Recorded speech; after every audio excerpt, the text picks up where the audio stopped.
बैकुंठ ससुराल हो गई। कैसन कलयुग के पूत अरे जान में कपूत बैकुंठ ससुराल हो गई।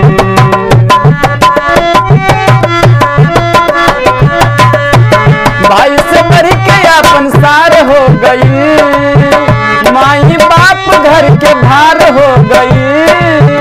भाई से बढ़ के अपन सार हो गई। कैसन कलयुग के पूत अरे जान में कपूत बैकुंठ ससुराल हो गई। कैसन कलयुग के पूत अरे जान में कपूत बैकुंठ ससुराल हो गई।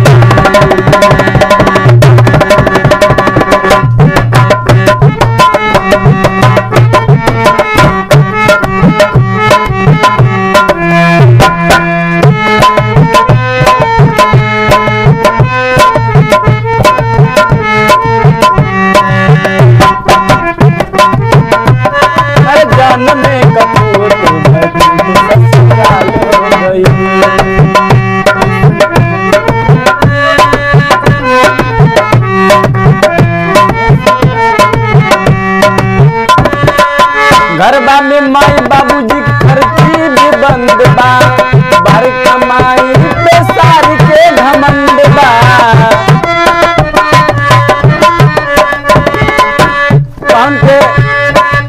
घरबा में माई बाबू के खर्ची भी बंद बा, पाउन के कमाई पे सार के घमंड बा। ये कर जेल दुश्वार हो गई, ये कर जेल दुश्वार हो गई। कैसन कलयुग के पूत अरे जान में कपूत बैकुंठ ससुराल हो गई। कैसन कलयुग के पूत अरे जान में कपूत बैकुंठ ससुराल हो गई। माई बाप घर के भार हो गई, भाई से बढ़ के अपन सार हो गई।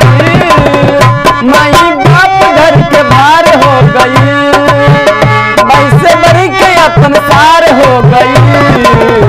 कैसन कलयुग के पूत अरे जान में कपूत बैकुंठ ससुराल हो गई। कैसन कलयुग के पूत अरे जान में कपूत बैकुंठ ससुराल हो गई।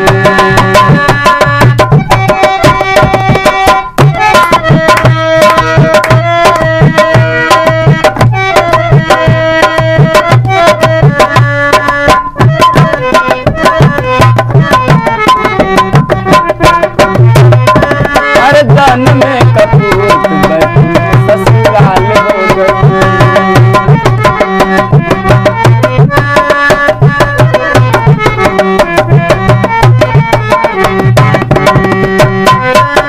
अपन बहिन भैली गर्दन के फांसी, देख ससुराली में साली भैली काशी। अपन बहिन भैली गर्दन के फांसी, देख ससुराल में साली भैली काशी। एकर जेल मुश्किल हो गई, एकर जेल दुश्वार हो गई। कैसन कलयुग के पूत अरे जान में कपूत बैकुंठ ससुराल हो गई।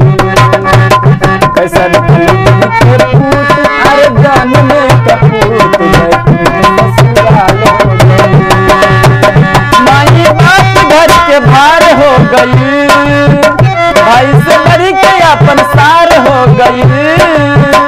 माई बाप घर के भार हो गई, भाई से बढ़ के अपन सार हो गई। कैसन कलयुग के पूत अरे जान में कपूत बैकुंठ ससुराल हो गई। कैसन कलयुग के पूत अरे जान में कपूत बैकुंठ ससुराल हो गई। कैसन कलयुग के पूत अरे जान में कपूत ससुराल हो गई। कैसन कलयुग के पूत अरे जान में कपूत बैकुंठ ससुराल हो गई। शेयर करबै, लाइक करबै, कमेंट करबै।